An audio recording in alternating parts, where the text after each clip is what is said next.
पानी के बिलों को लेकर सड़कों से लेकर संसद तक हंगामा जारी है। सरकार जिन बिलों को किसानों के लिए फायदेमंद बता रही है, कई किसान कहते हैं कि वो इनसे बर्बाद हो जाएंगे।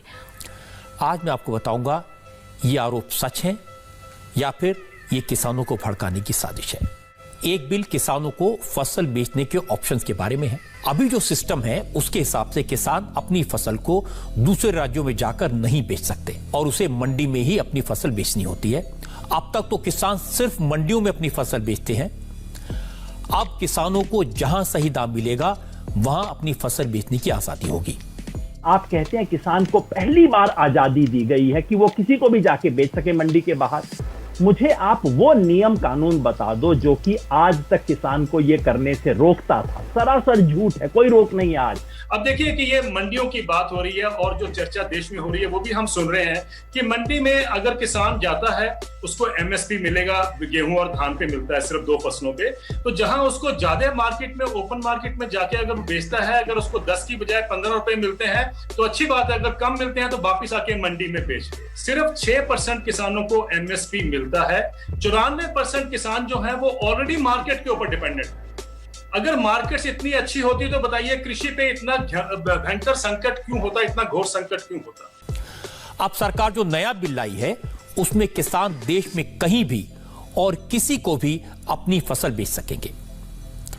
विरोधी दलों का इल्जाम है कि इस तरह से एपीएमसी यानी मंडियां खत्म हो जाएंगी। मंडियां खत्म हुई तो किसानों को मिनिमम सपोर्ट प्राइस एमएसपी नहीं मिलेगा। इसके बाद किसान व्यापारियों को गुलाम हो जाएंगे। लेकिन आज नरेंद्र मोदी ने साफ साफ कहा ये सब झूठ है, बेकार की बातें हैं। क्या ये सच नहीं है कि मंडी के अंदर टैक्स, सेस और फीस लगेगी और प्राइवेट मंडी में कोई फीस नहीं लगेगी? क्या किसान का दिमाग खराब हुआ है? किसी का दिमाग खराब हुआ है कि मंडी के अंदर जाके बेचेगा? मंडी इससे ध्वस्त नहीं होगी तो क्या होगा? मैंने इस बिल को पढ़ा है और यह बात सही है कि बिल में मंडियां खत्म करने की बात कहीं नहीं है। अगर अब जो बाहर से आएगा खरीदार, जो बाहर से कारोबारी आएगा, उसको टैक्स नहीं देना होगा, ये रजिस्ट्री फीस या लाइसेंस, वो एक किसान को और दाम में गेहूं उसका खरीद लेगा लुभाने के लिए कुछ समय तक, लेकिन बाद में किसान के भविष्य से वो खेलेगा। यही नहीं, एपीएमसी मंडियों के बाहर नए बाजार पर कोई पाबंदियां नहीं होंगी, कोई निगरानी नहीं होगी। सरकार के पास से जानकारी नहीं होगी कि वहां कौन लोग सक्रिय हैं और वो किसके साथ व्यापार कर रहे हैं, किस कीमत पर और किस मात्रा में खरीद कर रहे हैं। अभी तो होता यह है कि अगर दाम बहुत गिर रहे हैं तो सरकार दखल देती है क्योंकि उसे मंडी आधारित सिस्टम से समय पर जानकारी मिल जाती है। अगर ये सिस्टम चला, अगले 1-2 साल में एपीएमसी पिट जाएंगी। और जैसा मैंने कहा, आज ये जो एपीएमसी की छत है ये लीक कर रही है, टूटी फूटी छत है। लेकिन आप छत ही हटा दो अगर, तो क्या बचेगा किसान के पास? और अगर मान लीजिए कोई व्यापारी या पूंजीपति किसी किसान को एमएसपी नहीं देता, न्यूनतम समर्थन मूल्य सरकार द्वारा जो घोषित है वो नहीं देता, तो वो किस कोर्ट में जाके अपील करेगा? वो ये कहेगा कि प्रधानमंत्री जी ने बहुत अच्छा भाषण दिया है, आप हमें एमएसपी दिलवाइए। कौन सी न्यायालय सुनेगी? आप मुझे बताइए, अगर कानून में ही कोई बात नहीं लिखी हुई है। एक और इशू है जिसको लेकर किसानों को भड़काया जा रहा है। कहा गया कि सरकार के इस कानून से किसान अपनी ही जमीन पर मजदूर हो जाएगा, बड़ी बड़ी कंपनियों का जमीनों पर कब्जा हो जाएगा। मैंने बिल को पढ़ा, यह बात तो बिल्कुल गलत है। इसमें एक चीज और ये सामने आए, सेक्शन 8 करके, कि किसानों के हितों की रक्षा नहीं करता। इसमें यह भी कहा जा रहा है, मतलब कोई दोनों के बीच, बड़े व्यापारी और ये किसान के बीच, जो बाहरी व्यापारी आ रहा है उसके बीच किसी तरह की अनबन हो जाती है तो एक म्यूचुअल एक्सेप्टेंस सॉल्यूशन को लेकर ये लोग सब डिविजनल मैजिस्ट्रेट के पास जाएंगे और फिर वो आगे जाएंगे कंसिलिएशन बोर्ड के पास। कोर्ट का तो रास्ता खुला नहीं होगा, पहले ही उपज को लाओ, बेचो, पसीना बहाओ, फिर ये झंझट। तो एक छोटा किसान ये कैसे करेगा? आपने गुजरात में देखा कि 2 किसानों के ऊपर 1 करोड़ रुपए का क्लेम डाला है पेप्सी ने, क्योंकि उन्होंने उस आलू का बीज लिया जिसको उनके पास अधिकार नहीं था। 1-1 करोड़ रुपए का क्लेम। तीसरा बिल है आवश्यक वस्तु अधिनियम यानी एसेंशियल कमोडिटीज एक्ट, जिसमें अनाज, दालों, प्याज और आलू जैसी चीजों को आवश्यक वस्तुओं की श्रेणी से बाहर रखने की बात की गई है। ये 3 अहम बिल हैं जो बहुत ही क्रांतिकारी बिल हैं। और दूसरी बात यह है कि इसमें असीमित भंडारण की छूट दी गई है। तो छोटा व्यापारी या छोटा किसान तो कोई भंडारण कर नहीं सकता है, तो भंडारण कौन करेगा? बड़े बड़े पूंजीपति करेंगे। भंडारण करने के बाद जब बाजार में उसी की गेहूं की, चावल की, आलू की, प्याज की, दाल की जब कमी आ जाएगी, चने की, तो महंगे दामों पर उसको बाजार में बेचेंगे। यानी जमाखोरी को भी बढ़ावा मिलेगा, पूंजीवाद को भी बढ़ावा मिलेगा, कालाबाजारी को भी बढ़ावा मिलेगा और महंगाई देश में बहुत तेजी के साथ बढ़ेगी। मैं प्रधानमंत्री मोदी की तकलीफ समझ सकता हूं। उन्होंने किसानों की भलाई के लिए विधेयक तैयार किए, लेकिन किसानों के मन में तरह तरह के शक पैदा किए गए और किसानों को कहा जाएगा कि अब आप बर्बाद हो जाएंगे इस नए कानून के बाद। पंजाब के किसानों के बीच अभी इन तीनों बिलों को लेकर कई तरह के सवाल हैं और जाहिर है पंजाब के जो किसान होंगे या देश भर के जो किसान हैं वो इतने पढ़े लिखे नहीं हैं कि इन कानूनों को ठीक से समझ सकें।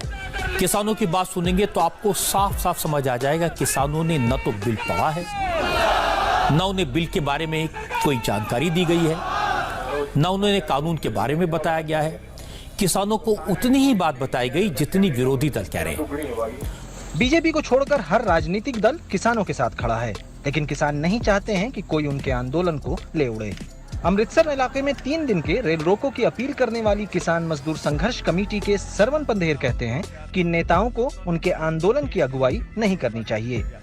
कोई भी सियासतदान, मंत्री, एमएलए, साबका एमएलए, किसी भी किस्म का पोलिटिकल बंदा साडियां स्टेजां ते ना आवे। अलग अलग पॉलिटिकल पार्टी यहाँ पर अपना समर्थन देकर अपनी ताकत दिखाने के लिए प्रदर्शन इनसे करवा रही हैं। ये सब इन्हें लिख कर दिया गया है ताकि ये प्रदर्शन करें, फिर इनकी तस्वीर टीवी पर आएगी और फिर पूरे देश में एक माहौल बनेगा। और कांग्रेस ने माहौल बनाया है।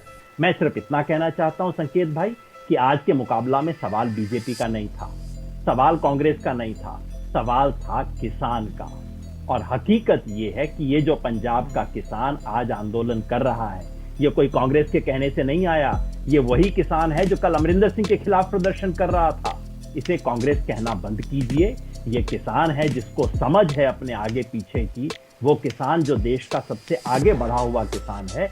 लेकिन नरेंद्र मोदी सियासत के माहिर खिलाड़ी हैं। लेकिन मोदी सरकार ये कह रही है कि अगर खेती से जुड़े कुछ पुराने कानूनों में बदलाव कर दिए जाएं, तो किसानों की आमदनी दुगनी हो सकती है।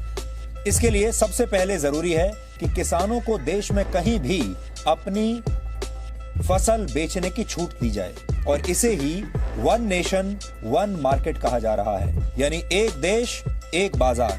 मोदी सरकार ने काम शुरू किया तो विपक्ष ने इसका विरोध करना शुरू कर दिया। कृषि अर्थशास्त्री देवेंद्र शर्मा कहते हैं कि अमेरिका में भी एक देश एक बाजार बनाने का प्रयास दशकों से किया गया। कॉन्ट्रैक्ट फार्मिंग लाई गई, इसके बाद भी वहां के किसान संकट में हैं। अमेरिका के किसानों की आमदनी लगातार घटती जा रही है, उन्हें सब्सिडी देनी पड़ती है। आज 7 दशकों 6 दशकों अमेरिका और यूरोप में ये मार्केट इकोनॉमी चल रही है। जो हमने बोरो की है वहां से, जो हमने कट एंड पेस्ट की है, हम भारत में लेके आए हैं, वहां पर वो फेल हो चुकी है। आज अमेरिका में ही संदीप जी 425 बिलियन डॉलर की बैंकरप्सी है किसानों के सिर के ऊपर। लेकिन अब बीजेपी को यह देखना है कि उसे वोट बैंक पर नजर रखनी है या उसे किसानों के बारे में सोचना है। और हमें खुशी है इस बात की कि कोई पार्टी एक ऐसी है जो वोट बैंक को छोड़कर किसानों के भले के लिए काम कर रही है, चाहे इससे नुकसान ही क्यों ना हो जाए, और नुकसान होगा भी जरूर। इस वीडियो के सामने आने के बाद सवाल तो बनता ही है, मोदी कहाँ है तेरा 56 इंच, कैसा है तू रेजिग्नेशन दे दे, तू हट जा। ठीक है, लेकिन टेंशन मत लीजिए, जब तक व्हाट्सएप में गुड मॉर्निंग भेजने की सुविधा है तब तक आपको कुछ नहीं होगा, मैं गारंटी